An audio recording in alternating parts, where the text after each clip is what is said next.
Hello guys, welcome back. शुरू करते हैं फिर से एक नए वीडियो के साथ। अगर आप चैनल पे नए हैं तो चैनल को सब्सक्राइब जरूर करें। चलिए, आज हम लोग करने वाले हैं bank of Baroda office assistant general awareness related question करने वाले हैं। चलिए स्टूडेंट, शुरू करते हैं। Question number 1, what is the primary objective of prompt cooperative actions framework?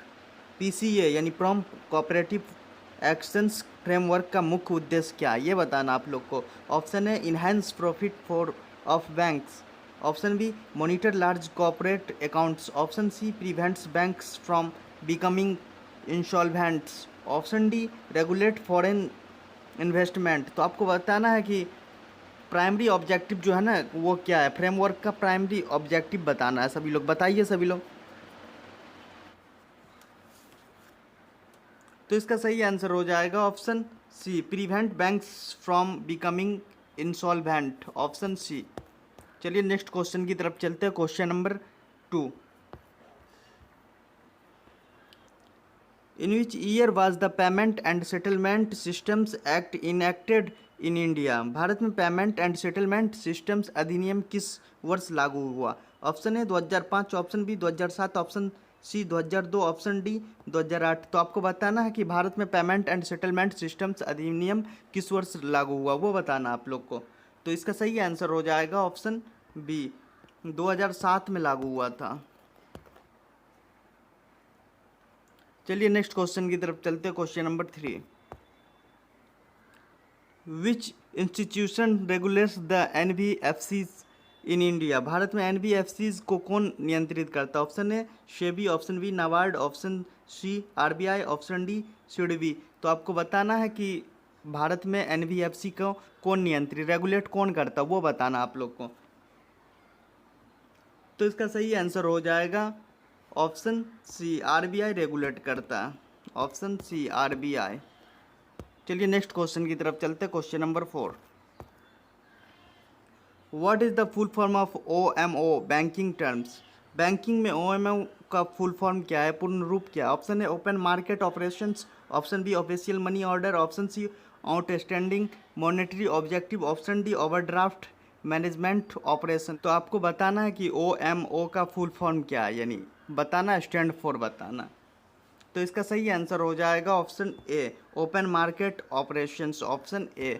चलिए नेक्स्ट क्वेश्चन की तरफ चलते हैं। Question number 5, which of the following is the liability for a commercial bank? निम्नलिखित में से कौन सा एक वाणिज्य बैंकों की देनदारी है? Option A loan given to customers, option B fix deposits from customers, option C investment in government bonds, option D cash held in hand. तो आपको बताना है निम्नलिखित में से कौन एक कॉमर्शियल बैंक है, ठीक है। तो इसका सही आंसर हो जाएगा option B, fix deposit from customers. ये हो जाएगा वाणिज्य बैंक का जो देनदारी है, ये हो जाएगा। चलिए नेक्स्ट क्वेश्चन की तरफ चलते हैं। Question number 6, which Basels norms introduce the concept of liquidity coverage ratio? Liquidity coverage ratio की अवधारणा किस बेसल मानदंडों द्वारा लाई गई? Option A Basel 1, option B Basel 2, option C Basel 3, option D Basel 4। तो आपको बताना है लिक्विडिटी कवरेज यानी तरलता कवरेज अनुपात, ठीक है, रेशियो जो है एक 30 दिवसीय, यानी कोई परेशानी अगर बैंक को होता है तो 30 दिनों तक वो दे सकता है किसी को देनदारी, यानी दे सकता है, ठीक है। ऐसा डिजाइन किया गया इसको। तो बताइए इसका सही आंसर। तो इसका सही आंसर हो जाएगा option C, option C Basel norms, Basel 3। चलिए नेक्स्ट क्वेश्चन की तरफ चलते। Question number 7, What is the CRAR requirements for the scheduled commercial bank in India as per Basel 3? Basel 3 के अनुसार भारत में अनुसूचित वाणिज्य बैंकों के लिए CRAR की आवश्यकता क्या? Option A 8%, option B 9%, option C 10.5%, option D 11.5%। तो CRAR का हो जाएगा full form capital to risk weighted assets ratio, ठीक है। तो आपको बताना है कि उसका रेशियो बताना है कि बैसल 3 के अनुसार भारत में अनुसूचित वाणिज्य बैंकों के रेशियो बताना है, कैपिटल वो रेशियो क्या आवश्यकता होती है, कितनी रेशियो की आवश्यकता होती है ये बताना। तो इसका सही आंसर हो जाएगा option C 10.5, 10.5%।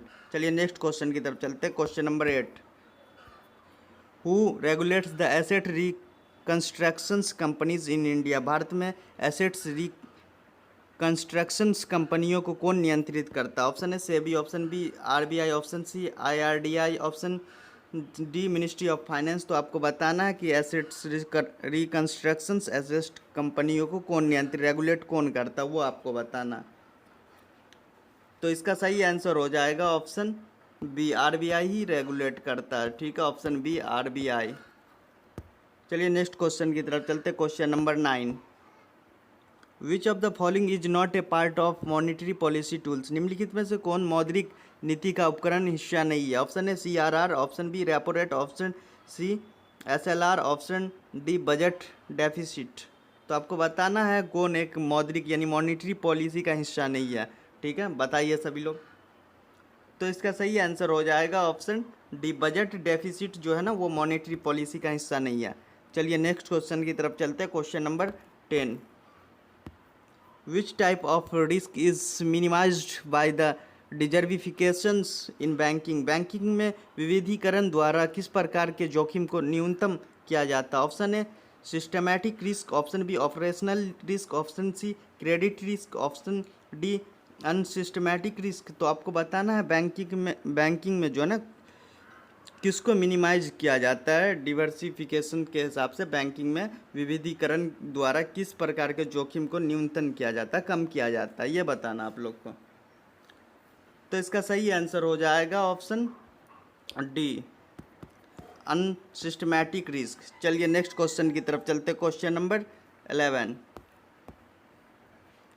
In banking what does haircut means in lendings against collateral. Banking में गिरवी के विरुद्ध उधार में हेयर कट का क्या अर्थ है? Option A loan is given without collateral, option B reductions in collateral value, option C increase in invest rate, option D full collateral value considered. तो आपको बताना बैंकिंग में गिरवी विरुद्ध के उधार में हेयर कट जो है ना उसका क्या अर्थ है वो बताना आप लोग को। तो इसका सही आंसर हो जाएगा option B reduction in collateral value, option B. चलिए नेक्स्ट क्वेश्चन की तरफ चलते हैं। Question number 12, which Indian committee recommended setting up of NABARD. NABARD की स्थापना की सिफारिश किस भारतीय समिति ने की? Option A Narasimhan committee, option E Rangarajan committee, option C Sivaraman committee, option D Kelkar committee. तो आपको बताना है कि नाबार्ड की स्थापना जो हुआ था ना उसके सिफारिश कौन ऐसा समिति कौन ऐसा गठन था वो सिफारिश किया था। ठीक है, नाबार्ड के संगठन के लिए। तो इसका सही आंसर हो जाएगा ऑप्शन सी शिवरमन कमेटी जो है ना वो नाबार्ड की स्थापना के लिए सिफारिश किया था। What is the purpose of the marginal standing facility. Marginal standing facility का उद्देश्य क्या? Option A encourage long term savings, option B provide short terms liquidity to bank, help inflation targeting, option D manage forex reserves. तो आपको बताना है कि MSF यानी marginal standing facility का उद्देश्य क्या है। ठीक है, ये बताना आपको।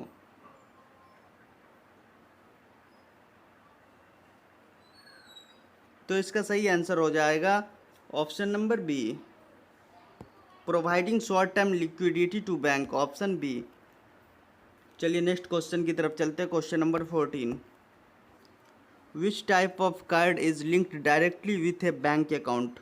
कौन सा कार्ड सीधे बैंक खाते से जुड़ा होता है? Option A credit card, option B debit card, option C prepaid card, option D smart card. तो आपको बताना कि कौन ऐसा कार्ड है जो डायरेक्ट बैंक अकाउंट यानी बैंक खाता से जुड़ा होता है। तो इसका सही आंसर हो जाएगा option B debit card.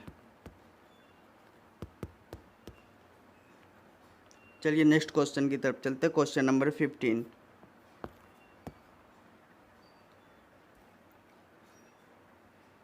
What is the maximum limit for RTGS transactions for a customer, यानी रियल टाइम ग्रॉस सेटलमेंट, ठीक है।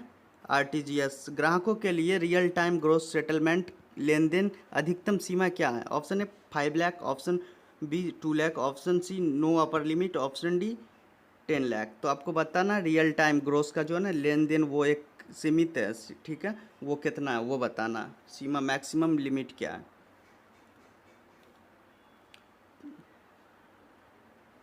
तो इसका सही आंसर हो जाएगा option C, no upper limit, option सी।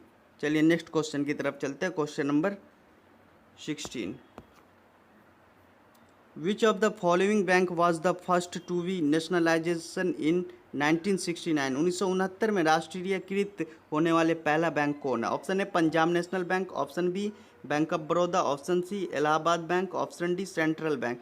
तो आपको बताना है कि 1969 में कौन ऐसा बैंक है जो सबसे पहले राष्ट्रीयकृत किया गया, पहला बैंक कौन है? तो इसका सही आंसर हो जाएगा option C Allahabad bank, option C Allahabad bank.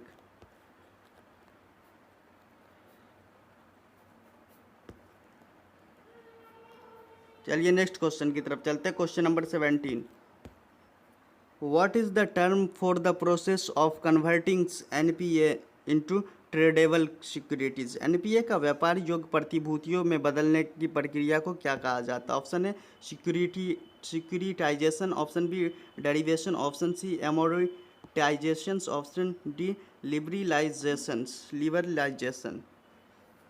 तो आपको बताना है कि कौन ऐसा है व्यापार के प्रतिभूतियों में बदलने की प्रक्रिया कहा जाता है एनपीए का।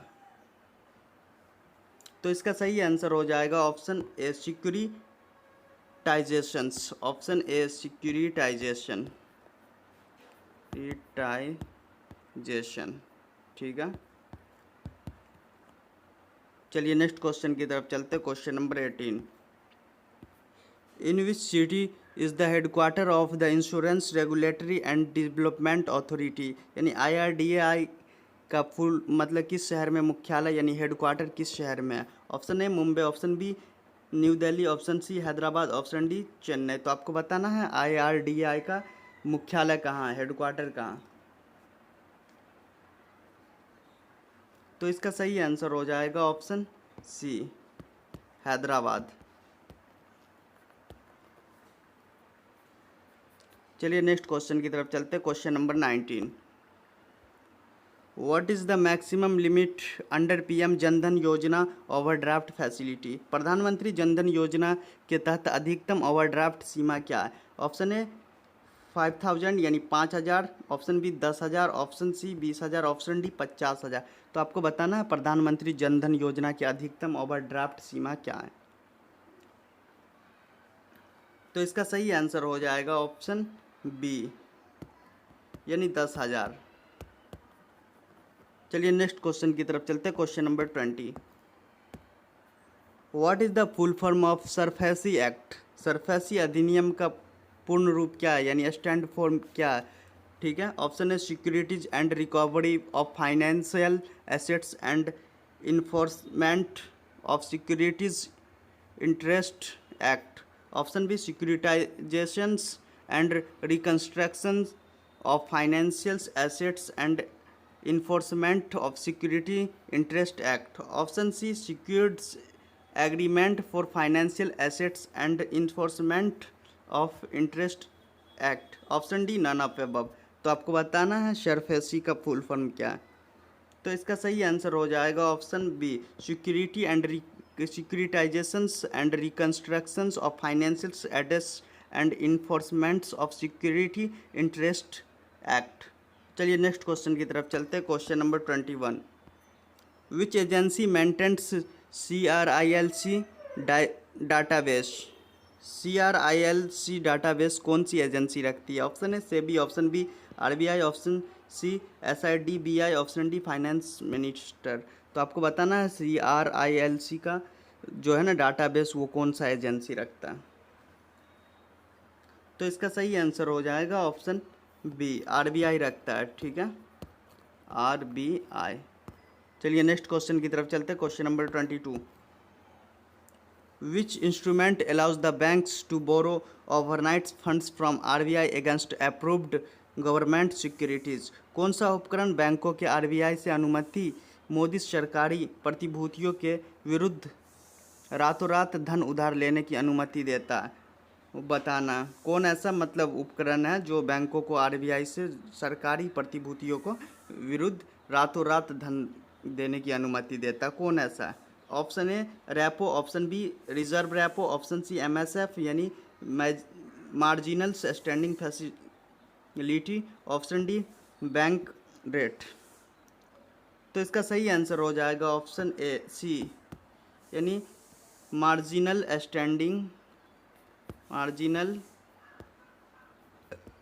Standing facility. चलिए नेक्स्ट क्वेश्चन की तरफ चलते हैं। Question number 23, what is the risk of a bank failings due to the failure of another bank non age. किसी अन्य बैंकों की विफलता के कारण किसी बैंक की विफल होने का जोखिम क्या कहता है? Option A operational risk, option B contagion risk, option C credit risk, option D liquidity risk. तो आपको बताना किसी अन्य बैंक की विफलता यानी कोई अन्य बैंक का फेल्यूर यानी किसी अदर बैंक जो फेल हो जाता है तो उसके विफल का जोखिम किसी दूसरे बैंक पे जोखिम को क्या कहते हैं? ठीक है, किसी बैंक के विफल पे क्या कहते हैं? तो इसका सही आंसर हो जाएगा option B contagion risk. Option B contagion risk, contagion risk. चलिए नेक्स्ट क्वेश्चन की तरफ चलते हैं। Question number 24, which organizations governs the credit ratings agencies in India. Bharat में क्रेडिट रेटिंग एजेंसियों को कौन नियंत्रित करता है? Option A RBI, option B SEBI, option C IRDI, option D ministry of finance. तो आपको बताना है भारत में क्रेडिट रेटिंग जो है ना, क्रेडिट रेटिंग को कौन ऐसा गवर्न है भारत के में क्रेडिट रेटिंग एजेंसियों को कौन ऐसा जो है ना एजेंसी है जो नियंत्रित करता है, बताना आपको। तो इसका सही आंसर हो जाएगा ऑप्शन बी सेबी जो है ना यही नियंत्रित करता है, सेबी।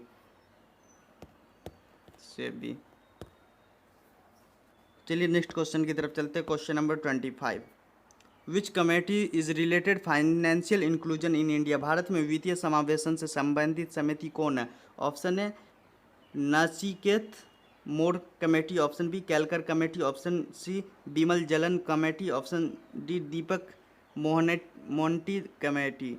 तो आपको बताना भारतीय में वित्तीय समावेश यानी फाइनेंशियल इंक्लूजन से संबंधित कौन ऐसा समिति है?